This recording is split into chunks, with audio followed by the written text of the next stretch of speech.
السلام علیکم۔ آج کی میری یہ ویڈیو ایک ایسے مظلوم مرد کی داستان ہے جس کا تعلق ایک چلتر باز اور بد کردار بیوی سے پڑ گیا تھا۔ کہانی شروع ہونے سے پہلے اگر آپ میرے چینل پر نیو ہیں تو اردو سینٹر پلس کو سبسکرائب کر کے بیل نوٹیفیکیشن کو آن کر دیں تاکہ آپ کو ملتی رہیں تمام چینل اپڈیٹس۔ کہانی پسند آنے پر ویڈیو کو لائک اور شیئر ضرور کیجیے۔ بدر حسن کی دلہن کو جس نے دیکھا دیکھتا ہی رہ گیا۔ گلابی رنگت، نازک نین نقش، سانچے میں ڈھلا بدن اور گھنے براؤن بال، جو نظر ایک بار اس پر اٹھتی واپس پلٹنا بھول جاتی۔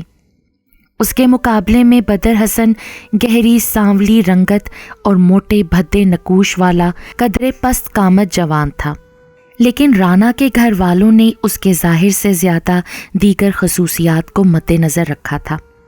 بدر کے والد اس وقت انتقال کر گئے تھے جب اس نے محض میٹرک کا امتحان پاس کیا تھا۔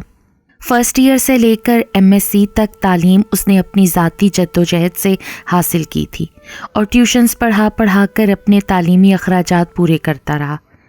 گھر کے دیگر اخراجات اس کی ماں کو باپ کے محکمے کی طرف سے ملنے والی مختصر پینشن اور ماں کی سلائی مشین سے پورے ہوتے رہے۔ ان اخراجات میں بدر سے 4 سال چھوٹی بہن کے تعلیمی اخراجات بھی شامل تھے۔ سختی کے یہ چند سال کسی نہ کسی طرح گزر ہی گئے۔ بدر نے ماسٹرز کے بعد کمیشن کا امتحان دیا اور سیدھا 17ویں گریڈ میں لیکچرر بھرتی ہو گیا۔ محض 24 سال کی عمر میں ملنے والی اس قابل عزت ملازمت نے اسے سب کی نظروں میں سرخرو کر دیا۔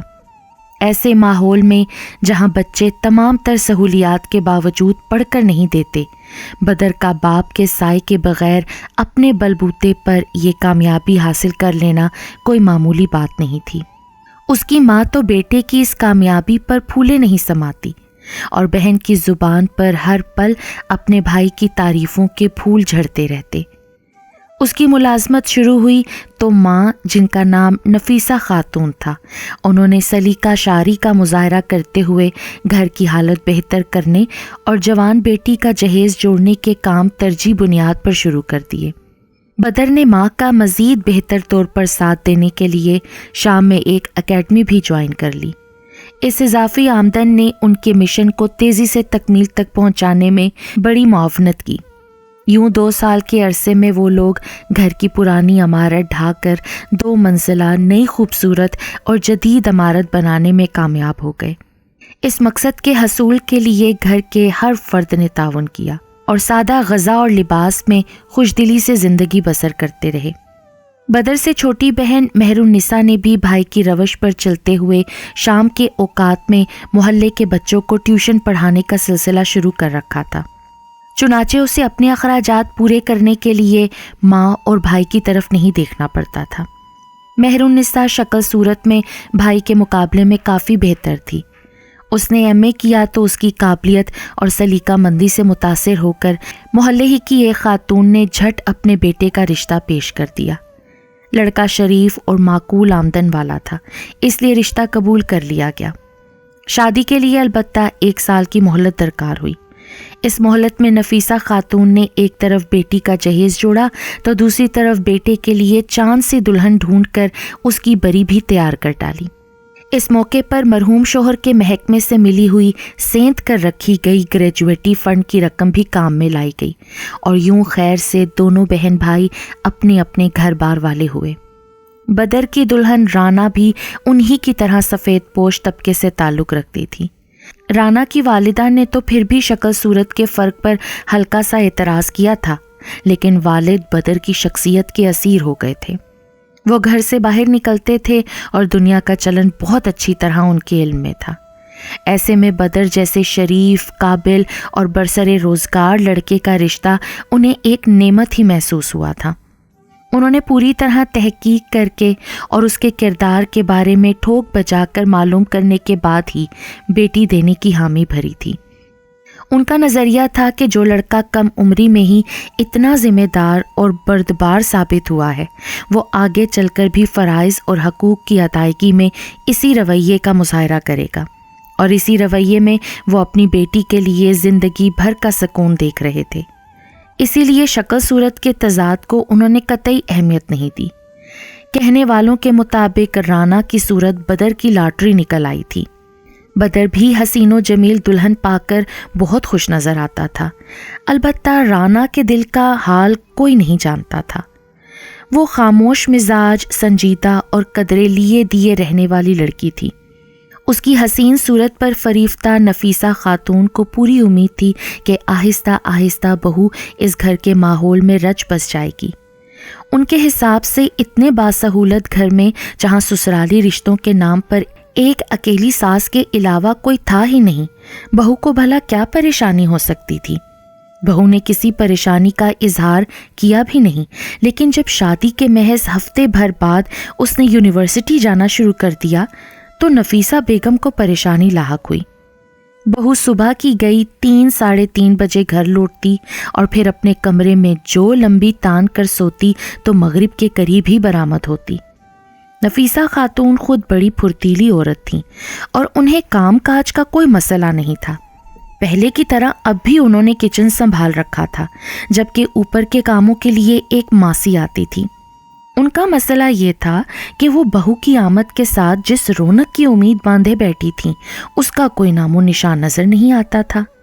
بیٹا صبح کا گھر سے نکلا کالج اور اکیڈمی بھگتانے کے بعد عشاء کے قریب آتا تھا، اور ادھر بہو بھی ہاتھ نہیں لگتی تھی کہ لمبی نیند لے کر اٹھنے کے بعد یا تو وہ کتابوں میں سر گھسائے بیٹھی رہتی یا اس کی انگلیاں اسمارٹ فون کی اسکرین پر متحرک رہتی۔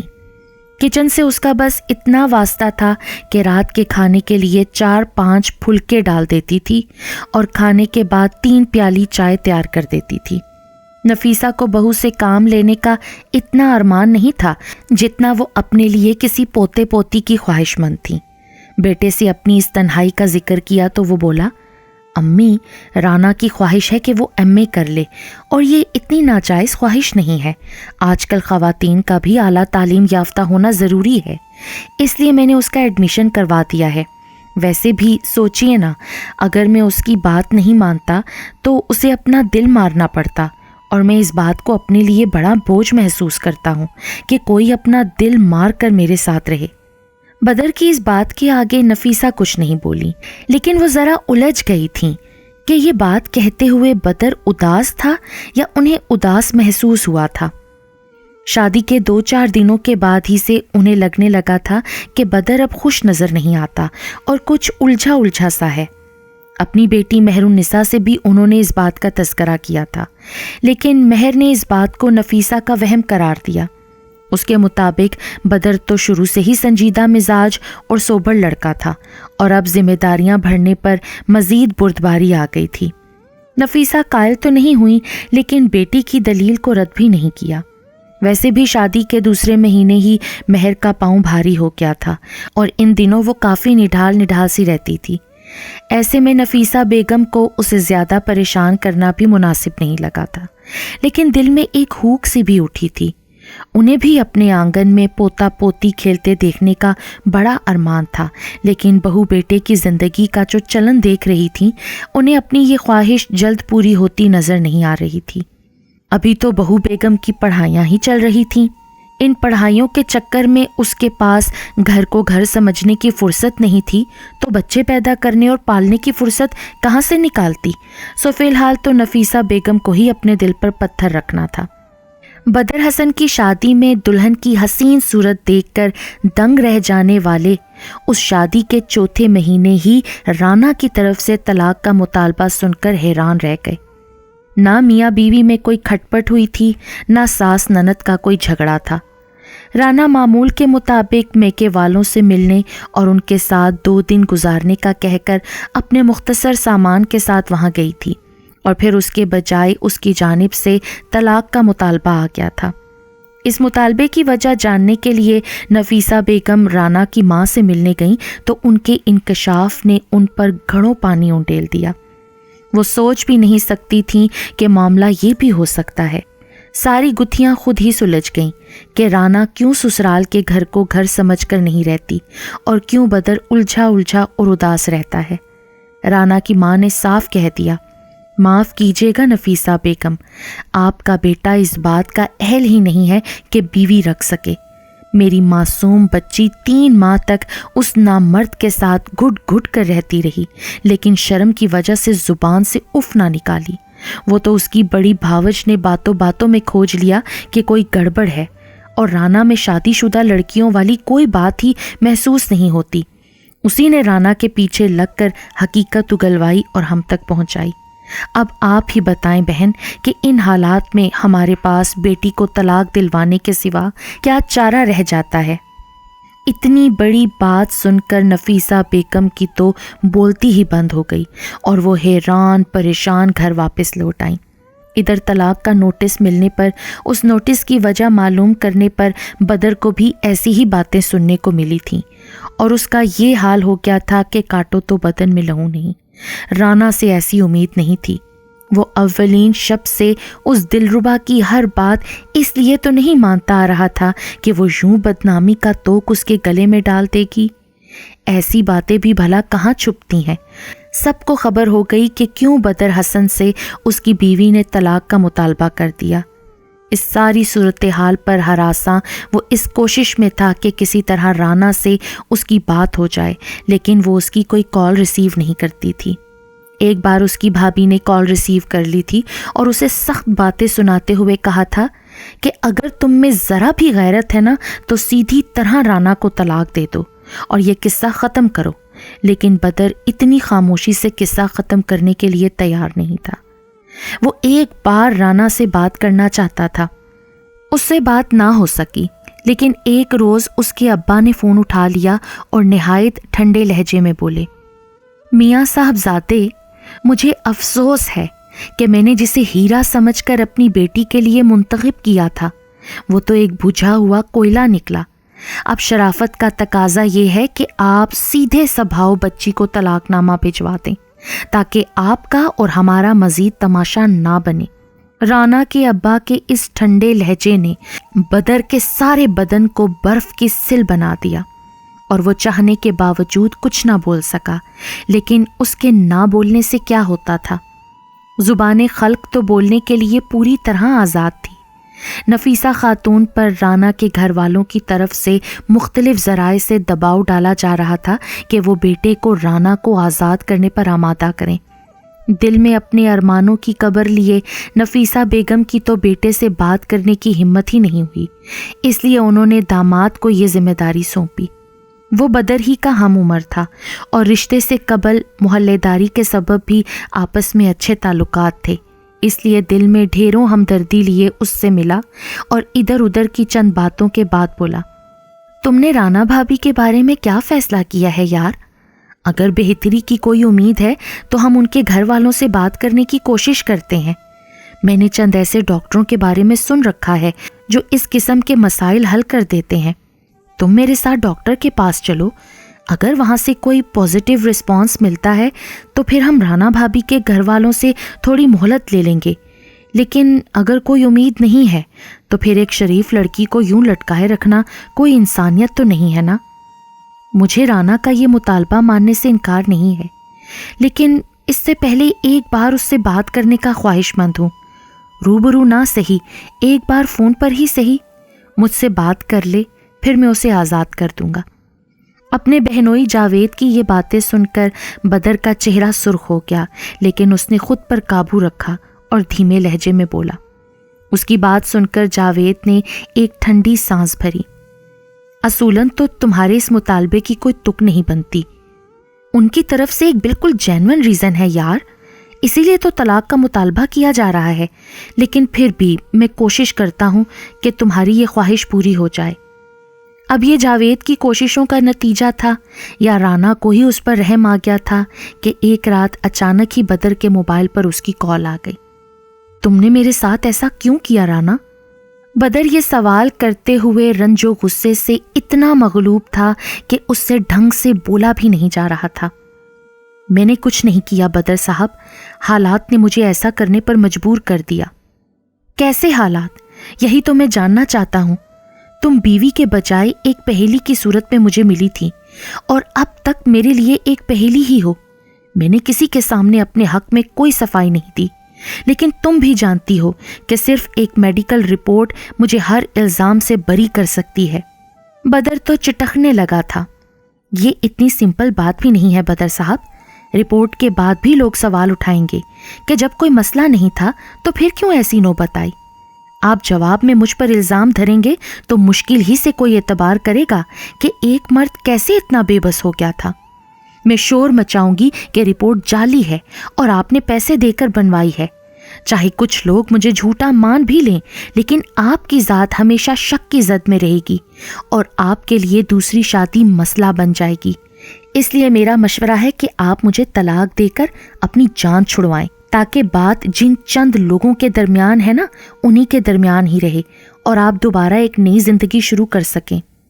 وہ جو پہلے گن گن کر الفاظ منہ سے نکالتی تھی، اس وقت خوب چہک رہی تھی۔ مشورے کا بہت شکریہ، لیکن میں اصل وجہ جانے بغیر اتنی آسانی سے تمہیں طلاق نہیں دے سکتا۔ تم نے میرے ساتھ 3 مہینے گزارے ہیں اور جانتی ہو کہ میں کس کردار کا آدمی ہوں۔ تم میرے اس وعدے پر اعتبار کرو کہ سچ جاننے کے بعد میں کسی حیل و حجت سے کام نہیں لوں گا اور تمہیں فوراً طلاق دے دوں گا، لیکن تمہیں مجھے سچ بتانا ہوگا۔ اس نے اٹل لہجے میں رانا کو اپنا فیصلہ سنایا تو وہ بے باکی سے بولی، وجہ تو آپ خود بھی سمجھ گئے ہوں گے، لیکن میری زبان سے ہی سننا چاہتے ہیں تو پھر سنیے۔ میں کسی اور سے محبت کرتی ہوں اور صرف اسی سے شادی کرنا چاہتی ہوں، لیکن اس کی بدقسمتی یہ ہے کہ وہ تعلیمی میدان میں پیچھے رہ گیا ہے اور اب خود کو میرے قابل بنانے کے لیے پردیس کاٹ رہا ہے۔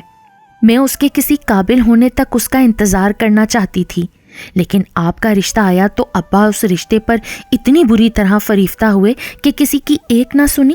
حالانکہ بھابھی نے دبی زبان میں ان سے کہا بھی تھا کہ وہ اپنے بھائی کے لیے خواہش مند ہیں اور چاہتی ہیں کہ بھائی معاشی طور پر مستحکم ہو جائے تو ہمارا رشتہ طے ہو جائے، لیکن ابا نے اسے غیر ذمہ دار شخص قرار دیتے ہوئے آپ کا رشتہ قبول کر لیا۔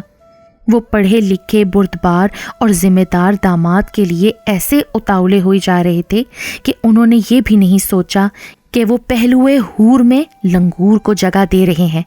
میں بھی ابا ہی کی بیٹی ہوں، اس لیے میں نے ضد باندھ لی کہ جس کو چاہتی ہوں اس کے سوا کسی کی نہ بنوں گی۔ اتفاق سے آپ کافی شریف آدمی نکل آئے، اس لیے مجھے اپنے ارادے پر عمل کرنے میں زیادہ مشکل بھی پیش نہیں آئی۔ میرا ارادہ تھا کہ 1.5-2 سال ایسے ہی آرام سے نکال لوں گی، لیکن میرے محبوب کو وہاں چین نہیں آ رہا تھا۔ ہر وقت اس بات سے ڈرتا رہتا تھا کہ کہیں آپ اپنے وعدے سے پھر نہ جائیں۔ کبھی کبھی وہ شک بھی کرتا تھا کہ میں اس سے جھوٹ تو نہیں بول رہی۔ اصل میں کسی کے لیے بھی اس بات پر یقین کرنا مشکل ہوتا ہے کہ ایک خوبصورت عورت کسی مرد کے ساتھ نکاح میں بند کر رہ رہی ہے اور اب تک انچھوئی ہے۔ پھر میں نے اس کے دل سے یہ کانٹا نکالنے کا فیصلہ کیا اور ایسی ٹھوس وجہ کے ساتھ طلاق کا مطالبہ کر دیا کہ ابا آپ پر لاکھ فریفتہ ہونے کے باوجود سمجھوتے کی راہ نہیں دکھا سکتے تھے۔ امید ہے کہ اب آپ ساری بات سمجھ گئے ہوں گے اور اپنے وعدے کے مطابق جلد طلاق بھجوا دیں گے۔ تم بے فکر رہو، ایسا ہی ہوگا۔ بدر نے اسے یقین دہانی کروائی اور خود کو یہ باور کراتے ہوئے کہ بعض اوقات خوبصورت چہروں کے پیچھے بڑے بدنما لوگوں سے واسطہ پڑ جاتا ہے، طلاق نامے پر دستخط کر دیے۔ اس پل اسے رانا کا اس گھر میں آنا بڑی شدت سے یاد آیا۔ وہ اس حسین پری کو اپنے نام لکھوا کر کتنا خوش تھا، لیکن اول شب ہی اس کے ارمانوں پر اوس پڑ گئی تھی۔ رانا نے بڑے سلیقے سے اس کے اور اپنے درمیان دیوار کھڑی کر دی تھی۔ اس کا کہنا تھا کہ وہ ذہنی طور پر ابھی شادی کے لیے تیار نہیں تھی اور چاہتی تھی کہ پہلے MA کر لے، لیکن گھر والوں نے اچھا رشتہ دیکھ کر اس کی ایک نہ سنی۔ بدر نے فوراً ہی اسے پیشکش کر دی کہ وہ اس گھر میں رہ کر بھی اپنی خواہش پوری کر سکتی ہے۔ بدر کی اس پیشکش پر اس نے خوشی کا اظہار کرتے ہوئے اس کا شکریہ ادا کیا، لیکن ساتھ ہی اس سے یہ درخواست بھی کی کہ اسے تھوڑی سی مہلت دی جائے تاکہ وہ اس رشتے کو ذہنی طور پر قبول کر سکے۔ بغیر رضا اور رغبت کے تعلق بنانا بدر کے نزدیک غیر مہذبانہ فعل تھا، اس لیے وہ پیچھے ہٹ گیا تھا، لیکن رانا کی تھوڑی سی مہلت نے ختم ہونے کا نام ہی نہیں لیا۔ الٹا وہ آنے بہانے احساس دلانے لگی کہ وہ جتنی خوبصورت تھی اپنے لیے جیون ساتھی بھی اتنا خوبصورت اور وجیح چاہتی تھی۔ نیز یہ کہ بدصورت لوگوں کی قربت میں تو اس کا جی ہی متلانے لگتا تھا۔ ایسی باتوں کے بعد بدر پیش رفت کی کوشش کرتا بھی تو کیسے، لیکن وہ الجھ سا گیا تھا اور اسے سمجھ نہیں آئی تھی کہ یہ بیل کیسے منڈھے چڑھے گی۔ رانا نے خود ہی اس مسئلے کا حل تلاش کر لیا تھا اور ان کے درمیان قائم ہونے والا کاغذی رشتہ ایک جھٹکے سے ٹوٹ گیا تھا۔ تمہارے پاس اتنا بڑا ثبوت تھا، پھر بھی تم چپ رہے اور اس چلتر عورت کو اتنی آسانی سے آزاد کر دیا۔ اس آڈیو ریکارڈنگ کے سہارے تو تم اسے ناکو چنے چبوا سکتے تھے، اور کچھ نہیں تو اس کے باپ کو سناتے یہ ریکارڈنگ، پھر دیکھتے کیسے وہ شخص اپنی بیٹی اور بہو کی لگامیں کستا۔ غضب خدا کا، 2 عورتوں نے مل کر ایسی گھٹیا پلاننگ کی اور تم اپنا ہی تماشا دیکھتے رہے۔ رانا کو طلاق دینے کے بعد اس نے اپنے فون میں کی جانے والی ریکارڈنگ گھر والوں کو سنوائی تو جاوید سن کر بھڑک اٹھا۔ میں نے رانا سے ایک بار بات کرنے کی شرط ہی اس لیے رکھی تھی کہ اس سے یہ سچ اگلوا سکوں، لیکن میں نے یہ ریکارڈنگ صرف آپ لوگوں کے لیے حاصل کی تھی۔ اس کے گھر والوں کو یہ سب سنا کر میں کیا کرتا؟ ایسی عورت جو میرے ساتھ رہنا ہی نہیں چاہتی تھی، اس کے لیے کوئی تردد کرنا بیکار تھا، اور جس عورت کو اللہ کا خوف نہیں اور جس شوہر کے نکاح میں ہے، جھوٹ بول کر اس کی عزت کے پرخچے اڑا دیے، تو پھر ایسی عورت کے لیے طلاق ہی اس مسئلے کا سب سے بہتر حل تھا جو میں نے اسے دے کر اپنی جان چھڑا لی۔ بدر پر طوفان کے بعد والی کیفیت طاری تھی۔ جو ہونا تھا وہ ہو چکا تھا، اور سب ہونے کے بعد اس نے خود کو بالکل نارمل پرسکون کر لیا تھا۔ خدا غارت کرے ایسی بدذات عورت کو۔ ایسی عورتیں تو لفظ عورت ہی کی توہین ہے۔ مجھے کیا معلوم تھا کہ جس کی معصوم صورت پر ریجھ گئی ہوں وہ اندر سے ایسی چالباز اور بد کردار نکلے گی۔ نفیسہ بیگم رانا کو کوسنے دینے لگیں۔ چھوڑیں امی، اللہ پاک نے چاہا تو وہ اپنا کیا خود بھگتے گی۔ اس کے ہوتے آپ کو اور بھائی کو کون سا سکون تھا؟ اب آپ بھائی کے لیے کوئی دوسری اچھی لڑکی تلاش کریں اور صورت سے زیادہ سیرت پر دھیان دیں۔ مہر النساء نے ماں کو نصیحت کی۔ ہاں بیٹی، اس بار تو میں ایسا ہی کروں گی۔ نفیسہ بیگم نے بھی اس کی تائید کی۔ بدر نے اس گفتگو میں کوئی دلچسپی نہیں لی اور خاموشی سے اٹھ کر اپنے کمرے میں چلا گیا۔ جاوید نے اسے یوں جاتا دیکھا تو ساس اور بیوی کو تنبیہ کرنے کے انداز میں بولا، جو ہو گیا سو ہو گیا، اب آپ لوگ بدر کے سامنے اس موضوع پر گفتگو کرتے ہوئے احتیاط برتا کریں۔ وہ ظاہر نہیں کر رہا، لیکن اس کی انا کو زبردست ٹھیس لگی ہے، اور جہاں تک میرا اندازہ ہے آگے بھی اسے بہت کچھ سہنا پڑے گا۔ میرے خیال میں تو موجودہ حالات میں آپ کو اس کی دوسری شادی کرنے میں بھی بڑی دشواری پیش آئے گی۔ جاوید کی یہ بات غلط ثابت نہیں ہوئی۔ جس بات کو چند لوگوں تک محدود سمجھا گیا تھا وہ ہونٹوں نکلی کوٹھوں چڑھی کے مصادق ہر طرف پھیل گئی تھی۔ نفیسہ بیگم نے سب سے پہلے محلے کی وچولن سے بدر کے لیے رشتہ دیکھنے کی بات کی تو جواب میں وہ اسے یوں گھورنے لگی جیسے ان کے سر پر سینگ نکل آئے ہوں۔ میں نے کیا انوکھی بات کر دی جو تم مجھے ایسے دیکھ رہی ہو؟ نفیسہ بیگم اس کے یوں دیکھنے پر چڑ گئیں۔ ارے بات تو انوکھی ہی ہے، میں تو سوچ بھی نہیں سکتی تھی کہ تم اپنے پیٹ میں بیٹی رکھ کر ایسی بات کرو گی۔ کیسی عورت ہو تم؟ اپنے بیٹے سے شادی کر کے ایک لڑکی کو داغ لگا دیا اور اب پھر دوسری کی تلاش میں ہو۔ ارے جب تمہارا بیٹا اس لائق ہی نہیں ہے تو پھر کاہے کو ان چکروں میں پڑی ہو؟ وچولن نے بغیر لگی لپٹی کے نفیسہ بیگم کو کھری کھری سنا دی۔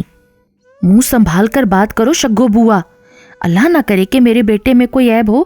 وہ تو اللہ غارت کرے اس رانا کو، وہ تو تھی ہی ڈرامے باز عورت۔ نفیسہ نے بھی جواب بند تیز لہجے میں گفتگو کا آغاز کیا، پھر ذرا دھیمی پڑھ کر بتانے لگی کہ کیسے رانا نے اپنے مقصد کے حصول کے لیے بدر کی شرافت سے ناجائز فائدہ اٹھایا۔ شگو بوا تو منہ کھولے سب سنتی رہیں، آخر میں حیرت سے بولی، یہ تو تم نے بڑی انوکھی بات سنائی نفیسہ۔ بھلا ایسا کہیں ہوتا ہے کہ اتنی خوبصورت اور جوان عورت 3 ماہ تک مرد کے ساتھ رہے اور مرد اس کی مان کر مٹی کا مادھو بن جائے؟ بوا میرے بدر کو تو تم جانتی ہو نا، وہ کس قدر شریف اور سیدھا لڑکا ہے، اور اسی چیز کا اس چلتر عورت نے فائدہ اٹھایا۔ شگو بوا کی بے یقینی پر جذبز ہوتی نفیسہ بیگم نے بیٹے کی صفائی پیش کی تھی۔ آئی تم کہتی ہو تو مانے لیتی ہوں، لیکن برا مت ماننا، یقین کے لیے تمہیں ثبوت دینا ہوگا۔ لوگ میرے ذریعے اپنے بچوں کے رشتے کرواتے ہیں تو یہ میرے بھروسے کا بھی تو امتحان ہوتا ہے نا۔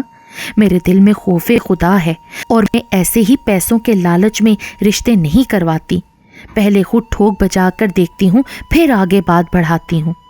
تم فکر مت کرو بوا، شام میں بدر گھر آئے گا تو میں تمہیں بلوا کر اس کے موبائل میں ریکارڈڈ رانا کی باتیں سنواؤں گی، پھر تم خود ہی جان لوگی کہ اس اللہ کی ماری نے کیسے میرے معصوم بچے پر غلط الزام لگایا ہے۔ شگو بوا کے مطالبے پر نفیسہ بیگم نے پورے اعتماد سے جواب دیا، لیکن کیا معلوم تھا کہ بدر کی قسمت اسے دھوکہ دے جائے گی۔ اس شام اکیڈمی سے واپس آتے ہوئے راستے میں گن پوائنٹ پر اس سے اس کا موبائل اور نقدی چھین لی گئی۔ نفیسہ بیگم کو قیمتی موبائل کے جانے سے زیادہ اہم ترین ثبوت ہاتھ سے نکل جانے کا صدمہ ہوا۔ شگو بوا کے سامنے الگ بے عزتی ہوئی، جنہوں نے موبائل چھن جانے کا سن کر زبان سے تو کچھ نہیں کہا، لیکن یوں معنی خیز انداز میں مسکرائیں جیسے کہہ رہی ہوں، ہاں بھائی ہم جانتے ہیں سب کچھ جھوٹ ہے اور تمہارے پاس کوئی ثبوت وبوت نہیں ہے۔ نفیسہ بیگم لاکھ جلنے کے باوجود اس مسکراہٹ پر کوئی رد عمل نہیں دے سکی تھیں اور اپنی جگہ کلس کر رہ گئیں۔ بیٹے کی دوسری شادی کروانے کا عزم بہرحال ان کے دل سے نہیں نکلا تھا۔ نکلتا بھی کیسے؟ وہ دیکھ رہی تھیں کہ بیٹا روز بروز پہلے سے زیادہ خاموش اور تنہائی پسند ہوتا جا رہا ہے۔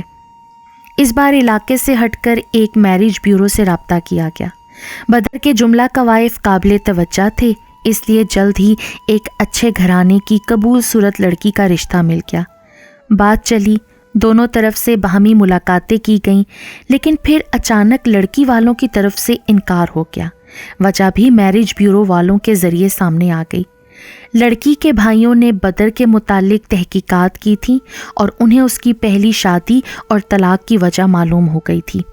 ایسے میں لڑکی دینے کا کیا سوال پیدا ہوتا تھا؟ نفیسہ بیگم نے لاکھ صفائیاں پیش کیں اور رانا کی چال کے بارے میں بتایا، لیکن میرج بیورو والوں نے معذرت کر لی کہ ہم ایسے مشکوک رشتے نہیں کروایا کرتے۔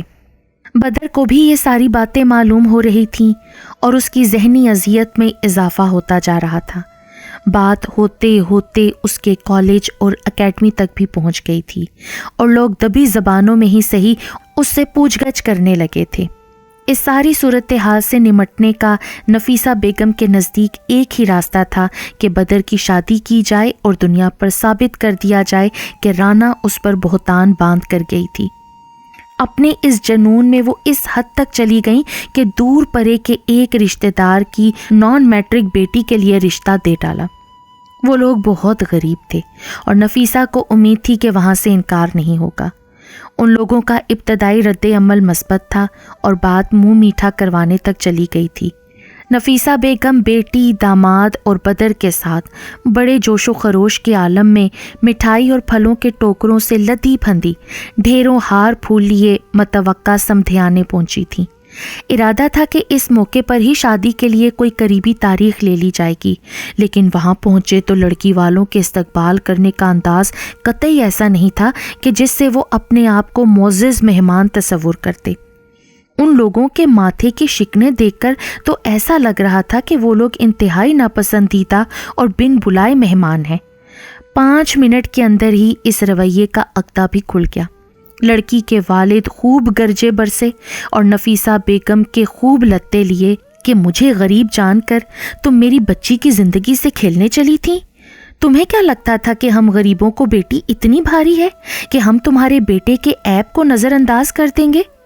انہیں خاندان کے ہی کسی گھرانے نے اس سلسلے میں خبردار کیا تھا اور وہ نفیسہ بیگم اور اس کی بیٹی داماد کی طرف دی جانے والی اس وضاحت کو ماننے کے لیے قطعی تیار نہیں تھے کہ بدر کی سابقہ بیوی رانا نے اپنی مطلب براری کے لیے بدر کی شرافت سے ناجائز فائدہ اٹھایا تھا۔ کسی مرد کے اندر اتنا صبر و ضبط، تحمل اور برداشت ہو سکتا ہے ان کے نزدیک یہ ماننے والی بات ہی نہیں تھی۔ بقول ان کے کہ اگر بدر مرد تھا تو اسے اپنی مردانگی کو ثابت کرنا چاہیے تھا۔ ایسا کیسے ہو سکتا ہے کہ بیوی سیج پر بیٹھی ہو اور بدر اس کو انگلی تک نہ لگائے؟ ہزار باتیں اور ہزار وضاحتیں ہوئیں، لیکن نتیجہ بہرحال یہ نکلا کہ ان لوگوں نے رشتہ دینے سے انکار کر دیا اور وہ لوگ نامراد اور ناکام اپنے گھر واپس لوٹ آئے۔ یہ ایسا واقعہ تھا جس نے بدر کی خاموشی اور نفیسہ بیگم کی تشویش کو مزید گہرا کر دیا، اور دونوں ماں بیٹے ایک دوسرے سے نظریں چرانے لگے۔ مہر النساء کو 7واں مہینہ لگ گیا تھا اور نفیسہ بیگم رواج کے مطابق بیٹی کو میکے لے آئی تھیں۔ مہر النساء کی حالت زیادہ اچھی نہیں تھی اور ڈاکٹرز نے ابھی سے اسے بتا دیا تھا کہ بچے کی پیدائش میجر آپریشن سے ہوگی۔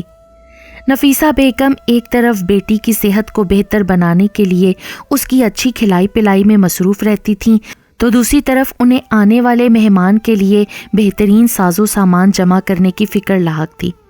بچے کے کپڑوں اور بستروں سے لے کر جھولے، واکر، چھوٹی سی الماری، کپڑوں کی باسکٹ اور کھلونوں تک پتہ نہیں کیا کیا سامان تھا جس کی خریداری وہ ایک تواتر سے کرتی ہی چلی جا رہی تھی۔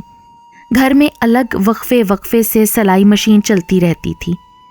پہلی بار نانی یا دادی بننے کا تجربہ شاید پہلی بار ماں بننے سے بھی زیادہ انوکھا ہوتا ہے۔ یہی حال نفیسہ بیگم کا بھی تھا، جس نے انہیں اس حد تک مگن کر دیا تھا کہ فی الحال وہ بدر کے معاملے سے بھی غافل ہو گئی تھیں، اور یہ سوچ کر معاملہ ٹال دیا تھا کہ خیر سے مہر النساء فارغ ہو کر چھلا نہا لے تو پھر نئے سرے سے بیٹے کا گھر بسانے کی مہم شروع کی جائے گی۔ بدر اس معاملے میں پہلے کچھ بولتا تھا تو نہ اب اس کی کوئی رائے تھی۔ وہ کولہوں کے بیل کی طرح صبح سے شام تک مشقت میں جتا رہتا تھا اور مہینے کے مہینے اپنی ضرورت کے لیے کچھ روپے رکھ کر باقی رقم ماں کے حوالے کر دیتا تھا۔ اس کے دل میں ہمیشہ اس بات کا بہت احساس رہا تھا کہ ماں نے بہت تنگی کے دن گزارے تھے اور اسے کسی لائق بنانے کے لیے محنت اور مشقت کے ساتھ ساتھ اپنا دل مارنے کی آزمائش سے بھی گزری تھی۔ اس لیے وہ چاہتا تھا کہ اب ماں بغیر تنگی کے احساس کے اپنے دل کے ارمان پورے کرے۔ ماں کے ارمان بھی کیا تھے؟ وہ جو سوچتی تھیں اپنے بیٹے اور بیٹی کے لیے ہی تو سوچتی تھیں، اور ان کی ساری خوشیاں ان دونوں کی ذات سے ہی منسوب تھیں۔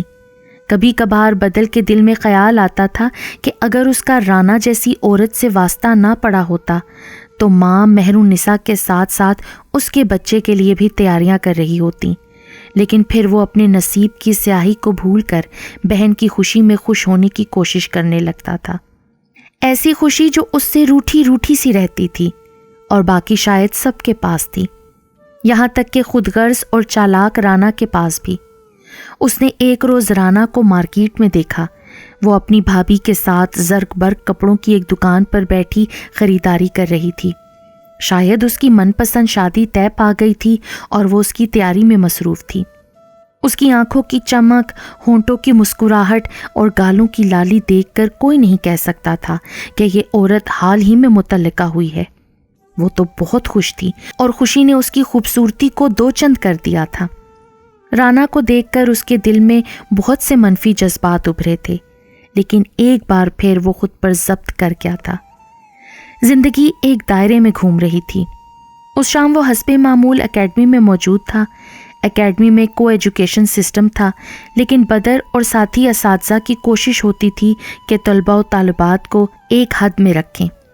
آزادی کے شائق بہت سے طالب علم تو ایک آدھ ماہ میں ہی ان کی اکیڈمی چھوڑ دیتے تھے۔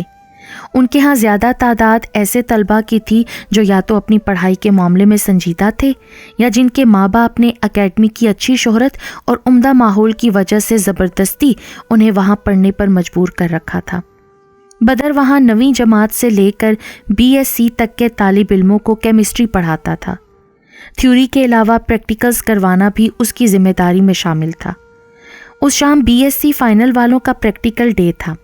بدر نے فرسٹ ایئر کی تھیوری کی کلاس لی اور پھر لیب میں انتظامات کا جائزہ لینے سیدھا وہاں جا پہنچا۔ ابھی BSc کے طالبات کو پریکٹیکل کے لیے دیا گیا مقررہ وقت نہیں ہوا تھا اور اس کے خیال کے مطابق لیب کو خالی ہونا چاہیے تھا، لیکن لیب خالی نہیں تھی۔ وہاں 2 نفوس موجود تھے اور ایسی حالت میں تھے کہ بدر کا خون کنپٹیوں میں ٹھوکریں مارنے لگا۔ اس نے جھپٹ کر لڑکے کی گردن پکڑی اور اس کے منہ پر ایک زوردار تماچا رسید کیا۔ لڑکا لڑکی دونوں ہی اس کی غیر متوقع آمد پر بوکھلا گئے تھے۔ لڑکا زیادہ گھبرایا ہوا تھا، جبکہ لڑکی بھی تھوڑی سی پریشان اپنی بکھری زلفوں کو ہاتھ سے سنوارنے کی کوشش کر رہی تھی۔ اتنی گھٹیا حرکت! تم لوگوں نے کم از کم تعلیمی ادارے کے تقدس ہی کا خیال رکھا ہوتا۔ تمہارے ماں باپ تمہارے اچھے مستقبل کی آس میں بھاری فیسیں ادا کر کے تمہیں یہاں پڑھنے کے لیے بھیجتے ہیں، اور تم یہ نیچ حرکتیں کرتے پھر رہے ہو۔ غصے میں بھرے بدر نے انہیں لان تان کرنا شروع کر دی۔ سوری سر، لیکن ہمیں بھی اپنے ماں باپ کا احساس ہے، اور آپ جانتے ہیں کہ ہم ان کا پیسہ ضائع نہیں کر رہے۔ ہم دونوں ہی اچھے طالب علم ہیں۔ لڑکی نے پہلے سنبھالا لیا اور قدرے بے باکی سے اپنی صفائی پیش کرنے لگی۔ ایسی تعلیم سے کیا حاصل جو بندے کا کردار ہی نہ سنوار سکے؟ جو کچھ تم دونوں یہاں کر رہے تھے وہ قطعی معاف کیے جانے کے قابل نہیں ہے۔ میں ابھی ایڈمنسٹریشن میں کمپلین کرتا ہوں کہ تم دونوں کے پیرنٹس کو کال کریں۔ ہم اپنی اکیڈمی میں اس گندگی کو قطعی برداشت نہیں کر سکتے۔ فطرت کو گندگی کا نام مت دیں سر۔ ہم وہی کر رہے تھے جو ہماری عمر کا تقاضا ہے، لیکن آپ کب سمجھیں گے؟ کیونکہ آپ تو ایسی باتوں کو سمجھنے کی اہلیت ہی نہیں رکھتے، ہے نا سر؟ لڑکی کی بے باکی نے بدر کو مزید مشتعل کر دیا۔ لڑکی نے بات نہیں کی تھی، بدر کو کوڑا مارا تھا۔ بدر تو اس جملے پر یوں ہو گیا جیسے کاٹو تو بدن میں لہو نہیں۔ اس کی اس حالت نے ان دونوں کو وہاں سے خاموشی سے کھسک لینے میں مدد دی، لیکن بدر کی ذات میں ایک طوفان اٹھ چکا تھا۔ وہ ایک سیدھا سادہ شریف مرد معاشرے میں اپنی شرافت اور سادگی کی سزا بھگت رہا تھا، اور اسے ان حالوں تک پہنچانے والی رانا تھی۔ یقیناً اس نے خود کو بے گناہ ثابت کرنے کے لیے اپنے الزام کو اس حد تک پھیلایا تھا کہ بات جھوٹ ہوتے ہوئے بھی سچ بن کر ہر جگہ پھیل گئی تھی۔ خود پر ہمیشہ ضبط کیے رکھنے والے بدر کے صبر کی تنابیں یک دم ہی اس کے ہاتھوں سے چھوٹ گئیں۔ شدید غضب اور طیش کے عالم میں اس نے ایک ریک میں رکھا گندھک کا طاقتور تیزاب اٹھایا اور کچھ کر گزرنے کی نیت سے اسی وقت اکیڈمی سے نکل کر رانا کے گھر جانے والے راستے کی طرف موٹر سائیکل دوڑا دی۔ برق رفتاری کے باعث فاصلہ تیزی سے طے ہو گیا۔